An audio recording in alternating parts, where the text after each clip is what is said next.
आपका बकैती with biology में स्वागत है। हम लोग यूपी बोर्ड के महत्वपूर्ण क्वेश्चनों की सीरीज शुरू कर चुके हैं, जिनमें से 3 चैप्टर खत्म हो चुके हैं। आज हम लोग छठा चैप्टर पढ़ रहे हैं, वंशागत का आणविक आधार। ये और इसके पहले वाला चैप्टर मिला के 18 नंबर के सारे क्वेश्चन आते हैं यूपी बोर्ड के। तो यह चैप्टर बहुत मायने रखता है नंबर के लिए, और इसके एक एक क्वेश्चन को हम लोग जो महत्वपूर्ण है, जो पिछली बार आ चुके हैं, जो आ रहे हैं, उसको अच्छे से हम लोग स्टडी करेंगे। तो पहला क्वेश्चन शुरू करते हैं। डीएनए किसका बहुलक है? बहुलक मीन्स पॉलीमर। जो कई चीज़ें आपस में मिल के बनती हैं तो उसी को हम क्या कहते हैं? पॉलीमर। यानी कई चीज़ें जब जुड़ जाती हैं तो वही बहुलक कहलाती हैं। तो जो डीएनए होता है, जिसको डीऑक्सीराइबोज न्यूक्लिक एसिड कहते हैं, यह डीऑक्सीराइबो न्यूक्लियोटाइड का क्या होता है? बहुलक होता है। इसी से मिलके ये इनका निर्माण होता है। क्वेश्चन नंबर 2, 5-174 क्या है? 5-174 आप देख रहे होंगे क्वेश्चन में। यह क्या है इसके बारे में तो यह बता दें, यह एक प्रकार का जीवाणुभोजी है। जीवाणुभोजी किसे कहते हैं?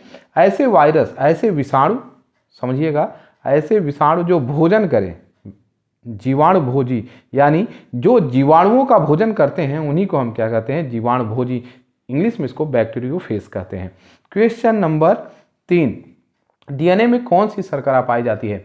तो डीएनए में डीऑक्सीराइबोज पेंटोज शर्करा पाई जाती है। इसको हम लोग समझते हैं कि आप फिगर में देख रहे होंगे, डीएनए में 2 शर्करा होती है, एक डीऑक्सीराइबोज, जबकि आरएनए में कौन सी होती है? राइबोज शर्करा होती है। ये दोनों शर्करा क्या करती हैं? डीएनए और आरएनए का निर्माण करती हैं। ये 5 कार्बन के होने के कारण ही इसे हम क्या कहते हैं? पेंटोज शर्करा कहते हैं।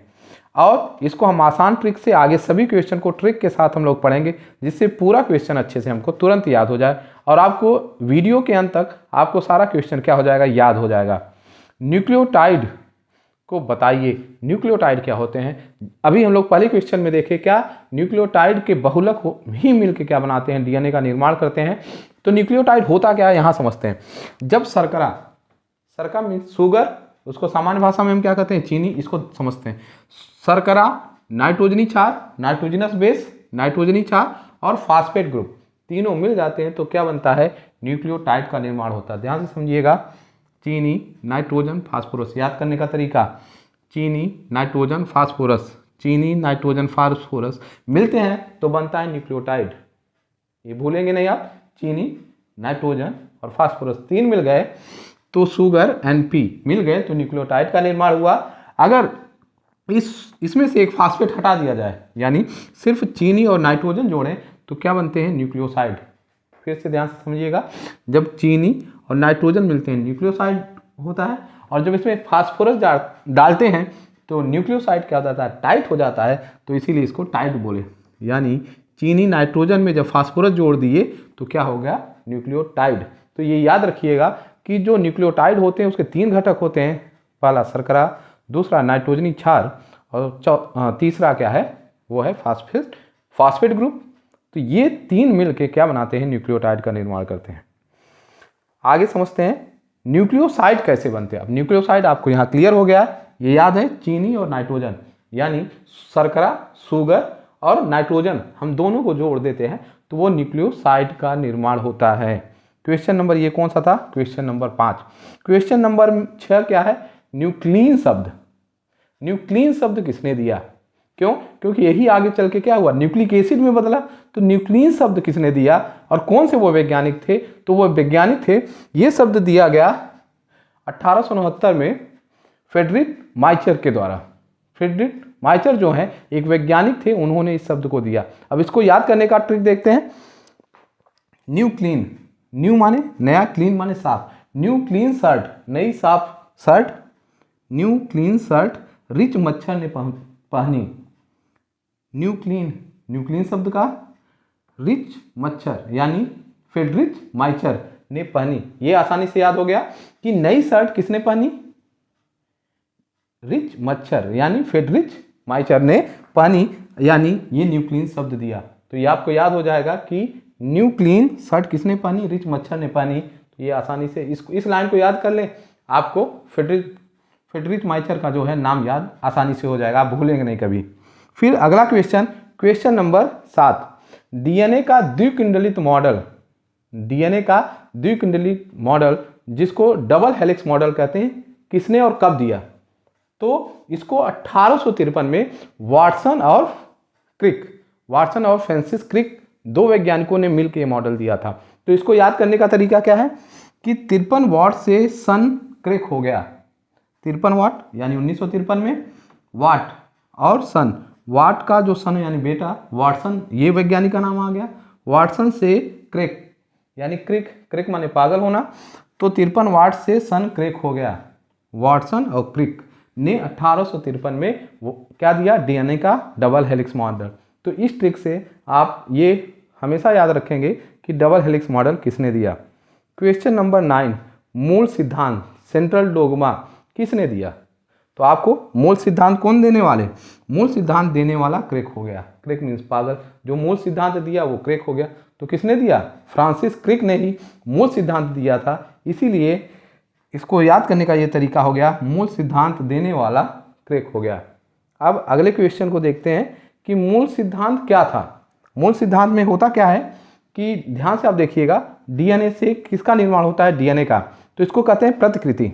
जब डीएनए से डीएनए बने तो इसी को हम क्या कहते हैं? प्रतिकृति। इसको इंग्लिश में रिप्लिकेशन कहते हैं। तो डीएनए से डीएनए, प्रति माने बनना, कृति माने रचना होना, तो जैसे डीएनए से ही डीएनए बन गया तो इसको हम क्या कहेंगे? प्रतिकृति। और फिर क्या होता है, डीएनए से जब आरएनए बनता है तो इसी को क्या कहते हैं? अनुलेखन। अब इसको डीएनए से आरएनए बना, इसको याद कैसे करेंगे? तो डीएनए को देखकर अणु लिखे तो आरएनए बने। डीएनए को देखकर अणु, एक लड़की है जो लिख रही है तो वो किसका निर्माण कर दे रही है? आरएनए का। अनुलेख यानी अनुलेखन होता है किससे? जब डीएनए से क्या बने? आरएनए। तो ट्रिक क्या है? डीएनए को देखकर अणु लिखे तो आरएनए बने। ये ट्रिक है बहुत आसानी से कि डीएनए को देख के अणु लिखे तो आरएनए, यानी डीएनए से किसका निर्माण हो रहा है? आरएनए का। तो ये आसान ट्रिक है अनुलेखन का। फिर क्या है? ये आरएनए बन गया। अब आरएनए से किसका निर्माण होना है? प्रोटीन का। और प्रोटीन क्या होता है? इसको हम रूपांतरण कहते हैं, भाषांतरण भी कहते हैं, इंग्लिश में ट्रांसलेशन बोलते हैं। तो क्या है? आरएनए अपना रूप बदलकर प्रोटीन बनाता है।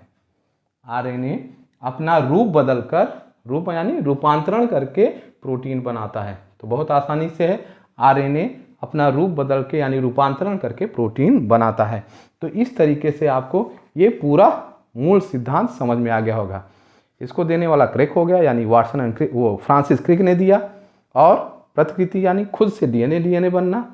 और जब डीएनए का अनुलेखन हुआ, उसको अणु देख के लिख रही तो उसका क्या हुआ? आरएनए बना। और आरएनए अपने रूप को बदल के किस में बदल देता है? प्रोटीन में। तो यही क्या कहलाता है? मूल सिद्धांत, सेंट्रल डोगमा। अब अगला क्वेश्चन है, डीएनए तथा आरएनए में अंतर बताइए। ये लगभग परीक्षाओं में पूछा जाता है।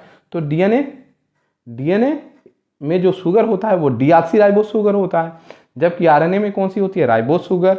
डीएनए में 2 श्रृंखला होती है, चित्र आप देख रहे हैं, डीएनए में 2 श्रृंखलाएं होती हैं, जबकि आरएनए में सिर्फ 1 श्रृंखला होती है। और डीएनए जो है वह केंद्रक में भी पाया जाता है, माइटोकांड्रिया में भी पाया जाता है। यदि वो पौधा है तो हरित लवक यानी क्लोरोप्लास्ट में भी डीएनए पाया जाएगा। जबकि वहीं पे हम आरएनए को देखते हैं तो आरएनए बनते तो कहाँ हैं? न्यूक्लियस में, लेकिन वो आते कहाँ पे हैं? साइटोप्लाज्म में। और अगली चीज कि जो डीएनए में होता है वो थायमीन पाया जाता है, जबकि आरएनए में क्या होता है? थायमीन की जगह पे यूरेसिल पाया जाता है। तो यहाँ पे ये अंतर महत्वपूर्ण था। और कुछ वायरसेस में क्या होता है? आरएनए भी क्या होते हैं? जेनेटिक मटेरियल होता है। लेकिन सबसे महत्वपूर्ण चीज़ है कि ये नाइट्रोजनिस जो क्षार है, ये जो ट्रिक है, इसको हम अगर याद कर लें, 30 सेकेंड लगेगा याद करने में, और ये हमेशा के लिए डाउट खत्म हो जाएगा कि एडेनिन किस में पाया जाता है, थायमीन किस में पाया जाता है, ये क्लियर हो जाएगा। समझते क्या है? नाइट्रोजनी क्षार में 2 चीज़ होते हैं, प्यूरिन और पिरिमिडिन। प्यूरिन और पायरिमिडिन हो गया। अब पिरिमिडिन के 2 हो गए, सॉरी प्यूरिन के 2 हो गए, एडेनिन और ग्वानिन। एडेनिन और ग्वानिन ध्यान से समझिएगा। प्यूरिन के फिर 2 भाग हो गए, एडेनिन और ग्वानिन। और पायरिमिडिन के क्या हुए? 3 भाग हो गए, साइटोसिन, यूरेसिल और थायमीन। तो इनको याद करने का क्या ट्रिक है? प्यूरिन, प्यूरिन मीन्स प्यार। प्यार में क्या है? आग। आग का क्या हुआ? ए मीन्स एडेनिन और जी मीन्स ग्वानिन। तो प्यार में आग है। तो याद हो गया कि कि पिरिमिडीन में क्या है, एडेनिन और ग्वानिन है, और दूसरा क्या है, पायरिमिडीन। पायरिमिडीन जिसको अगर हम पिरामिड कहें, जो मिस्र में बड़ी बड़ी जो कब्रगाह बनी है राजाओं को, उसको पिरामिड कहते हैं। पिरामिड क्यूट है, पिरामिड क्यूट। क्यूट में सी क्या हो गया, साइटोसिन, यू क्या हो गया, यूरेसिल, और टी क्या हो गया, थायमिन। तो ये ट्रिक से आपको नाइट्रोजनिक क्षार यानी प्यूरिन और पिरामिडीन ये आपको बहुत अच्छी तरीके से याद हो जाएगा, कभी डाउट नहीं होगा। आपको ये वीडियो कैसा लगा ज़रूर बताइएगा। अगर चैनल में नए हैं तो सब्सक्राइब कीजिएगा। Thank you.